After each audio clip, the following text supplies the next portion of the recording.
Cette vidéo est sponsorisée par Surfshark.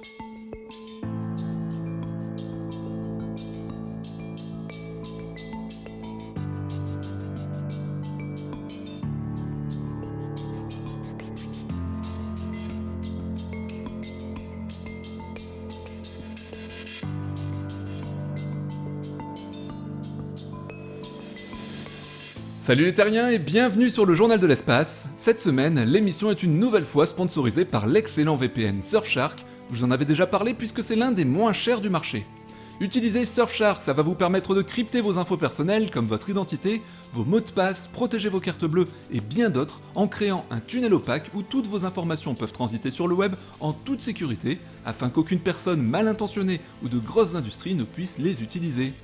Avec ça, vous allez vraiment pouvoir surfer sur internet de façon privée en disant au revoir aux publicités ciblées, et d'ailleurs, vous aurez aussi beaucoup moins de publicité tout court avec le bloqueur de pub intégré. Surfshark VPN vous permet aussi d'accéder à tous les contenus internet disponibles dans n'importe quel pays dans le monde sans être bloqué de par votre localisation. Ici par exemple sur Netflix, vous pouvez regarder tous les films qui sont disponibles aux US et pas chez nous d'un simple clic en faisant croire que vous vous connectez depuis là-bas. Et ça marche aussi sur Disney+, Amazon Prime et bien d'autres. En plus de ça, Surfshark est totalement illimité sur absolument tous vos appareils avec un seul compte, à la différence d'autres VPN, et ça, c'est plutôt pas mal. Le lien pour en profiter est dans la description, et avec le code ESPACE, vous bénéficiez d'une remise de 83% et de 3 mois supplémentaires gratuits, alors autant en profiter. Allez, c'est parti, place à l'actu, je vous souhaite un très bon journal de l'espace.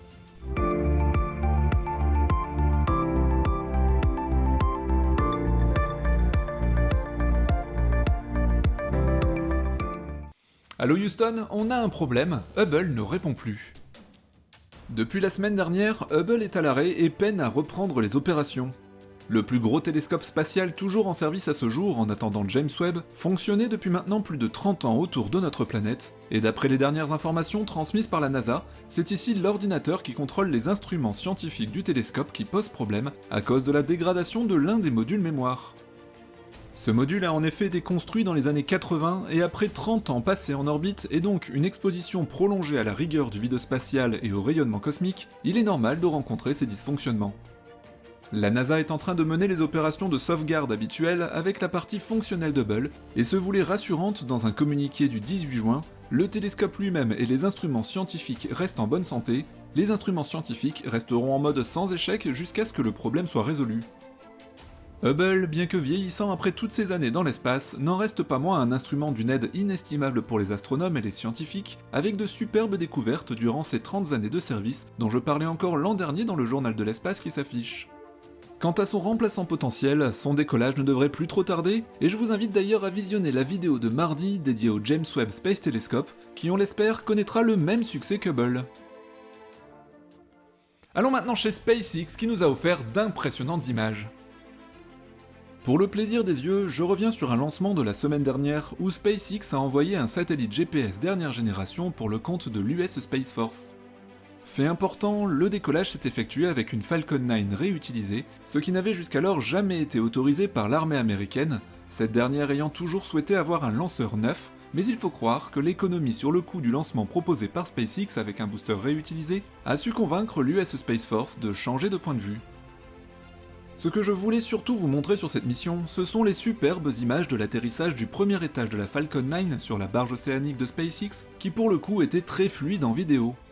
Cette technique, utilisée par SpaceX depuis plusieurs années maintenant et qui consiste en un rallumage du booster afin de le poser à la verticale, nous donne souvent droit à de beaux moments, et est d'ailleurs aussi un procédé maîtrisé par l'entreprise Blue Origin avec sa fusée New Shepard. De nombreuses entreprises et agences se mettent progressivement au réutilisable, et l'US Space Force, en permettant à SpaceX d'utiliser un booster ayant déjà volé pour envoyer ses satellites dernier cri, enfonce encore le clou sur la fiabilité des fusées réutilisables et sur l'intérêt économique de ces dernières. Les pieds dans le vide à 400 km d'altitude, revenons maintenant sur les sorties extravéhiculaires de Thomas Pesquet autour de l'ISS.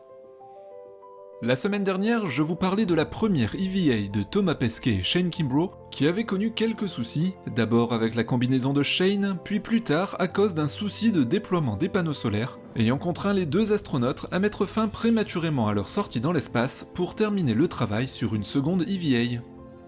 Celle-ci a eu lieu 4 jours plus tard, c'est-à-dire dimanche 20 juin, et c'est pour le coup bien mieux déroulé, même si les astronautes sont toujours en retard aujourd'hui, avec pour l'instant un seul panneau solaire déployé, appelé HIROSA, quand on en espérait 2 opérationnels à l'issue de cette seconde sortie extravéhiculaire. Le câblage et les branchements du premier panneau HIROSA se sont avérés bien plus complexes à réaliser que ne l'imaginaient les responsables de la mission et les 2 astronautes, d'où la situation actuelle avec un seul panneau solaire déployé. À aujourd'hui, cela ne pose pas de problème puisque la station est toujours autosuffisante sur le plan énergétique et produit déjà assez d'électricité pour les besoins des machines à bord. Si les agences spatiales souhaitent ajouter de nouveaux panneaux solaires à l'ISS, c'est parce que celle-ci consomme de plus en plus et est maintenant capable d'accueillir en moyenne 7 astronautes contre 6 auparavant, que le nombre et la consommation d'énergie des expériences réalisées à bord augmentent, que les anciens panneaux perdent en efficience et que l'ISS va bientôt recevoir les modules de la première station spatiale privée Axiom Space, qui ne sera pas autonome dans l'immédiat et restera ainsi dépendante de l'ISS pendant tout ce temps. Tomber à court d'électricité sur la station serait bien évidemment une catastrophe puisque le système de survie de l'ISS dépend de cette ressource énergétique pour fonctionner et maintient tout simplement l'endroit viable pour les astronautes. Sans électricité, il n'y aurait alors plus de recyclage de l'air, plus de maintien de la température, plus de communication, et les astronautes n'auraient alors d'autre choix que de quitter le navire en retournant sur Terre à l'aide des capsules Soyuz et Crew Dragon, toujours amarrées à la station. Pour terminer d'installer ce second panneau solaire, c'est donc une 3e sortie dans l'espace qui a dû s'effectuer ce vendredi 25 juin, et à l'heure où vous regardez la vidéo, il y a fort à parier que ce second panneau solaire récalcitrant soit maintenant fonctionnel et produise à son tour de l'électricité pour la Station Spatiale Internationale, qui continue son voyage au-dessus de nos têtes depuis maintenant plus de 20 ans. Ça y est, l'été est enfin arrivé, du moins pas pour tout le monde, et je vous explique pourquoi. Depuis lundi dernier, le 21 juin, c'est l'été dans l'hémisphère nord de la planète.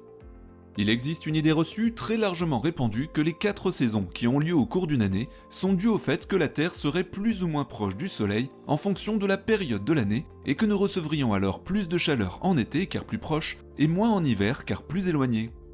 Mais cette explication est bien sûr complètement fausse, tout comme celle qui explique qu'à l'équateur, nous sommes plus proches du Soleil qu'au pôle et qu'il est donc logique qu'il y fasse plus chaud.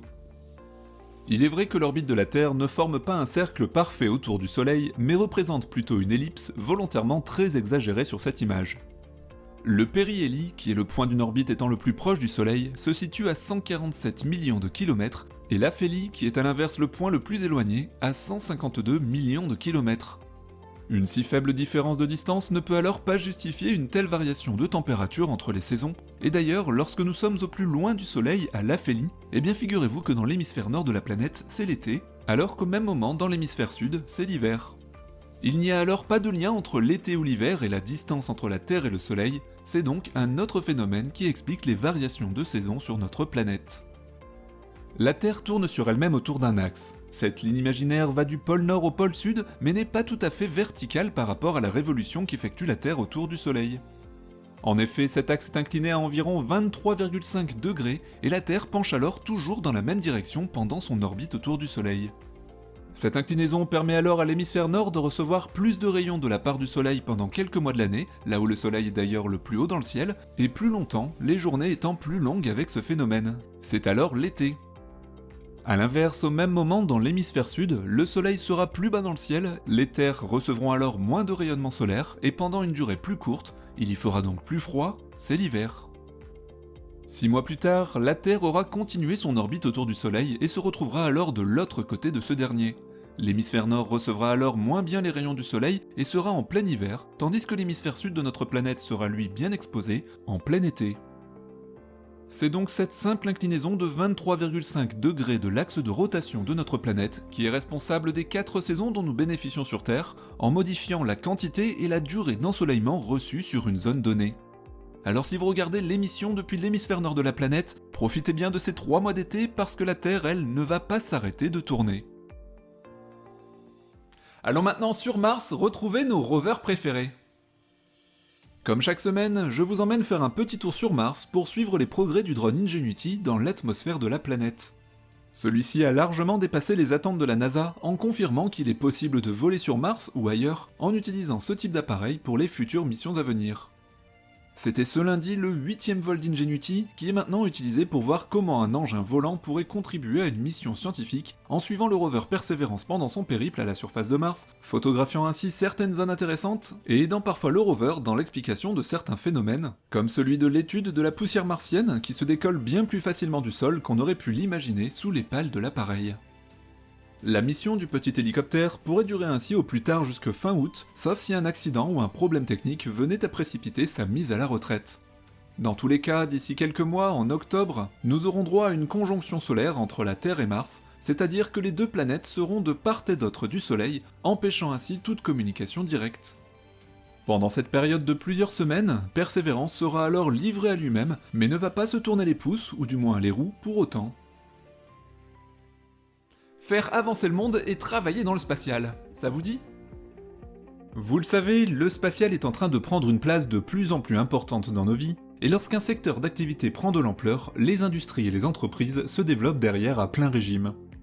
Quand on parle de travailler dans le spatial, on imagine tout de suite ce qui se passe au-dessus de nos têtes, avec bien évidemment le métier d'astronaute ou les entreprises de lanceurs et de satellites.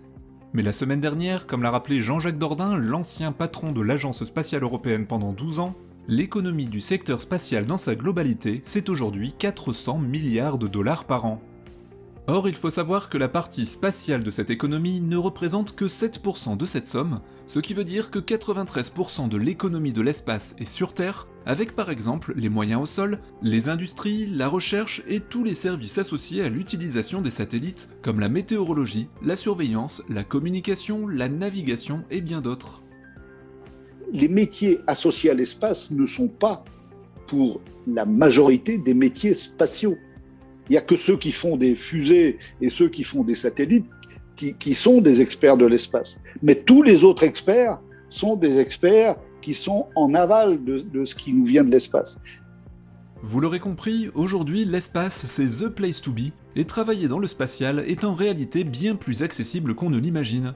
Si ce secteur vous fait rêver, j'ai une très belle opportunité qui s'offre à vous. La semaine prochaine, du 28 juin au 2 juillet à Lille, à Euratechnologies, qui est le plus grand incubateur et accélérateur de France, va se dérouler une compétition en équipe pour trouver la meilleure idée de start-up pour innover autour des enjeux dans l'aérospatial. Appelé Hackathon, lors de cet événement, vous devrez imaginer et concevoir un projet innovant autour du spatial et aurez 4 jours pour atteindre cet objectif afin de convaincre le jury par un pitch de votre idée. Les 3 meilleurs devront défendre leur projet sur la grande scène de la gare Saint-Sauveur lors du Summer Space Festival le 4 juillet prochain. Ce hackathon s'adresse absolument à tous les passionnés de l'espace, les étudiants, les entrepreneurs, les salariés, les amateurs du spatial, bref, tous les porteurs de projets en herbe sont les bienvenus pour trouver et tester leur idée tout en étant accompagnés par des professionnels de l'aérospatial. Là nous sommes vraiment sur du concret puisque les meilleurs projets remporteront une place pour rejoindre le programme d'incubation d'Euratechnologies et lancer leur projet et leur entreprise. Alors si vous avez envie de participer à cette aventure spatiale, direction la description de la vidéo où vous retrouverez le lien pour participer à ce hackathon et je vous donne rendez-vous avec moi sur scène le 4 juillet lors du Summer Space Festival pour défendre votre projet. Qui sait, peut-être parmi vous se cache un entrepreneur de génie qui ne demande qu'à être dévoilé. Merci d'être toujours plus nombreux à suivre chaque semaine le journal de l'espace. D'ailleurs, n'oubliez pas de faire briller ce pouce bleu et de vous abonner si vous découvrez tout juste la chaîne. Encore un grand merci au VPN Surfshark d'avoir sponsorisé la vidéo d'aujourd'hui. C'est grâce à vous et aux partenaires comme Surfshark que la chaîne peut continuer de se développer. On se retrouve mardi pour la prochaine vidéo. En attendant, prenez bien soin de vous. Salut les terriens!